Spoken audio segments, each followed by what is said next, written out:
Bismillah, Assalamu alaikum wa rahmatullahi wa barakatuh. In this occasion, we are from Group 1. We would like to present our own presentation in regard with the use of multimedia in English language teaching. And as we can see in Group 1, it consists of 4 members. There are Alvin, Albert, I, Fauzan, and lastly, Kurniawan Aji. Next, please.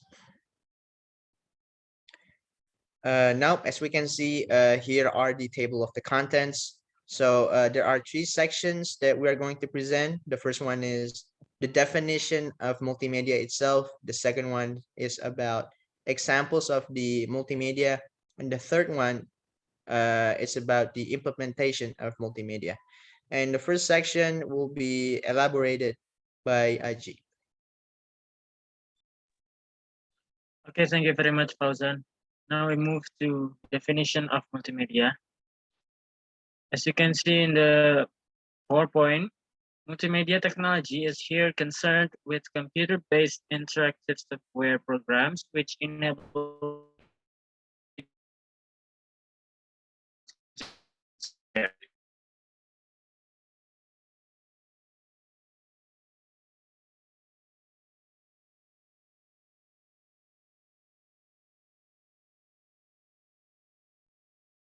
a mixture of text, images, animations, videos, and sound.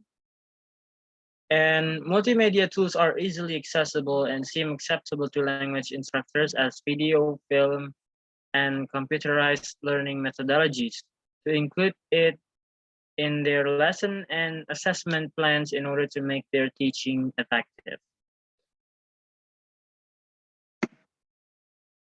Some of the major benefits of using multimedia technology are as follows. The first one is motivation to learners.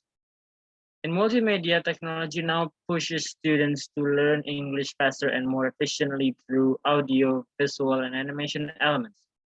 It makes information about the target language culture easier to obtain, and the multimedia tools produce a real-like speaking atmosphere for the learners and promote students' curiosity in language acquisition. And the second one is enhancing communicative abilities. Multimedia technology has now provided significant support for integrating education and learning and gives students more incentives to achieve the future competitiveness of students at work. And then the third is familiarity with English culture. Multimedia technology encourages students to get more information related to cultural backgrounds and resources for real-life languages that can encourage students to study. And the fourth is increase in teachers' efficiency. Multimedia tools add to the teaching materials and takes time to best practice. It is not feasible for students to practice speaking in crowded classrooms and voluminous courses, but the use of multimedia tools can materialize one-on-one participation. The fifth is enhance teacher-student engagement. Multimedia technology focuses on active student involvement and emphasizes the value of teacher-student engagement. The use of multimedia technology may create a situation in which students and instructors may have information stressing students' commitment to real, meaningful connection. And the last one, the sixth one is conductive teaching learning environment. Multimedia technology gives a vibrant and entertaining language class that motivates the students to attend the lesson. And then the last one is learning beyond the time and space. Fourth, multimedia tools make teaching flexible, focused on the use of technology in and out of classroom by English instructors, educators, and administrators. In such cases, students might use multimedia technology, contact the lecturers over the internet, and address their concerns. The next one is the examples of multimedia, which will be presented by Alvin. Thank you. Okay, these are the examples of multimedia technology. So the first one, there is Adobe Spark. Adobe Spark is one of the multimedia technology that enable enables you to tell stories and share ideas quickly and beautifully. So Spark lets you create 3 types of content. The first one, page. Use page to create a story using text, images, and video. Second one, use post. Use post to create images optimized for social media. And the third one, video. Use video to create, well, a video. So you can create individual pages, posts, and videos, or you can use the formats together, including a post image in a video or a video in a page. You get the idea. Okay, the second one is Kahoot. Kahoot is a game-based online learning platform used by millions of people around the world every day to discover, create, play, and share learning games. The third one is Canva. Canva is learning tools that can discover creativity for the modern classroom. With the simple drag and drop design tools, it can help teachers and students explore and express their learning with ease. The fourth one is Popplet. Popplet is a web that lets students to create, visualize, and organize ideas through mind mapping. And the last one, last but not least, is Nearpod. Nearpod is can be accessed via the internet.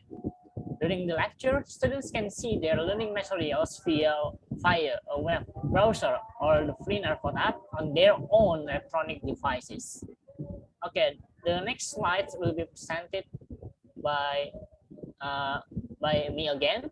Yeah, that is the implementation of each multimedia technology. Okay, next slide. Okay, the first one is Adobe Spark. For example, I take one example for this implementation, that is adding a visual twist to standard essay writing. As one of the oldest and most widely used types of assignments in the public education system, essay writing can lack excitement, especially for younger students.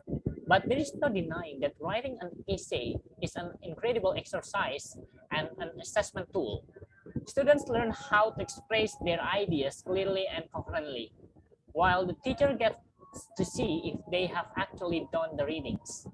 Adobe Video is a great way to make essay writing more interactive. Because of the growth of digital content, especially social media, today's youth are much better and more excited about pictures than they are about words. With Adobe Video, it is easy to use both words and visuals to communicate one's ideas in writing. Okay, the next implementation, that is Kahoot. Next, please. Okay, for example, the implementation of Kahoot is for conversation activities. So you can create a quiz in Kahoot focusing on the content and or language objectives for the class. Each group or individual student needs a device to access to the Kahoot quiz. Students get in small groups and compete to answer the questions you have set up. So the first one is you have to log in to the Kahoot website and then create a quiz by hitting the create button. And then add your questions, multiple choice answers, time limit, picture or video, or the number of points of question in Word. Okay, the fourth one is when you are done, you can start the quiz. When you click on your quiz to start it, you get a choice between classic mode and team mode. And then the fifth is after you have started the quiz, you will get a quiz ID and a link which you will need to provide to your students. Six is students attempt to answer questions in the amount of time you choose. Seven is the question screen looks like there are some options that students need to answer. And then the eighth one is students answer by choosing the options that match the answer they believe is correct. The ninth is it is always fun to have some kind of a reward for the winner of some silly consequence for the losers. And the 10th is however you do it, you can get some great practice with vocabulary, speaking, and reading in the process. Okay, the next implementation will be presented by Albert. Now, the next one is Canva. In the context of ELT, Canva can be used as a media of visual learning materials. For example, in this example, we'll be used it to learn naming and telling parts of sentences. First, we need to make an account. Then we can go and click the create a design button in the top right. Then we will go and choose the presentation, and it will bring us to a new tab. And then on the left, we can go and search for the templates and other element that is already provided by the Canva.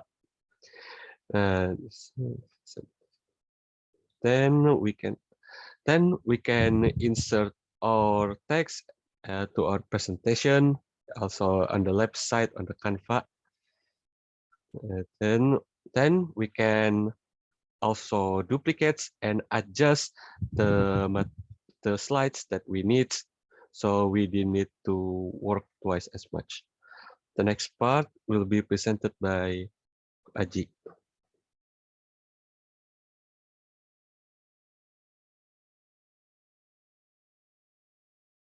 Okay, thank you much, Albert. Now this is Poplet. Poplet is a web that lets students to create, visualize, and organize ideas through mind mapping. We know that describing, explaining, and giving an overview about certain topics will be easier through mind mapping. And in this 21st century, the use of technology in teaching activities is important, and not only change the old tools like pen or papers or to a laptop or smartphone, but also maximize those devices to give a greater teaching experience for both teachers and students. And Poplet provides everything we need for making a mind map. And Poplet can be understood in a short way because its website is easy to understand, and we can just get started to make a mind map right after we log in to the website with our Google account. And when students have already logged into the Poplet, they can explore it and directly make a mind map about certain topics that teachers have already given to them.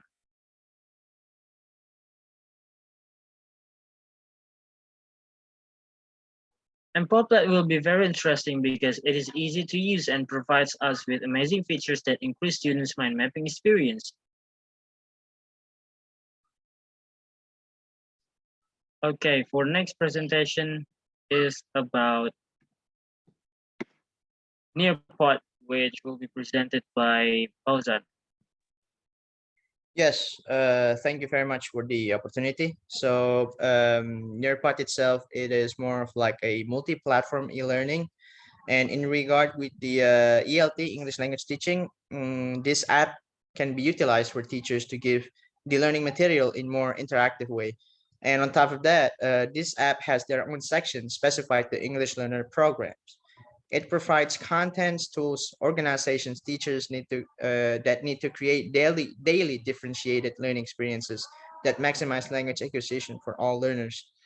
And one example that we could actually take from the Nearpod itself is that Nearpod has provided several English learning materials, and we could actually search that once we signed up for it in our My Nearpod library. There's a section in dashboard, and you could actually change the subjects into English language arts, and then the those contents will pop up on our screen.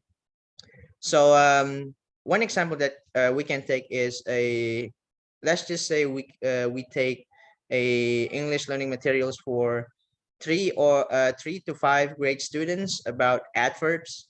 So there's a learning material specified for adverbs in Nearpod, and then inside of that there's a feature where you could actually activate the live participation mode, and that functions to monitor the students, so the teachers and students will have this kind of like more engagement learning environment.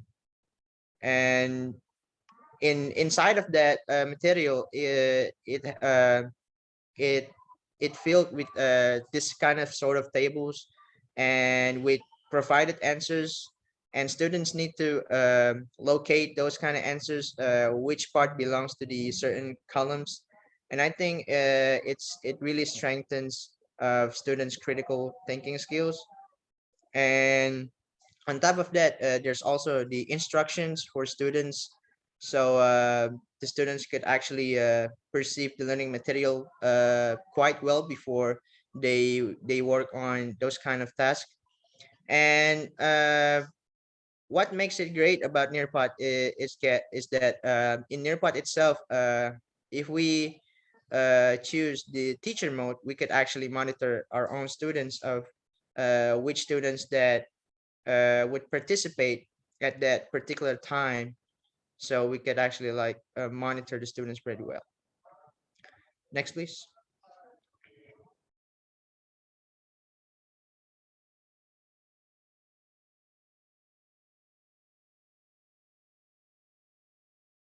Excuse me. Next, please. Okay. I think because we have already discussed some of the points that we would like to point out in our presentation. I think that's pretty much a wrap up of our own presentation. And as we can see, here are some of the references that we take as our own work. I think that's all from group 1. Wassalamualaikum warahmatullahi wabarakatuh.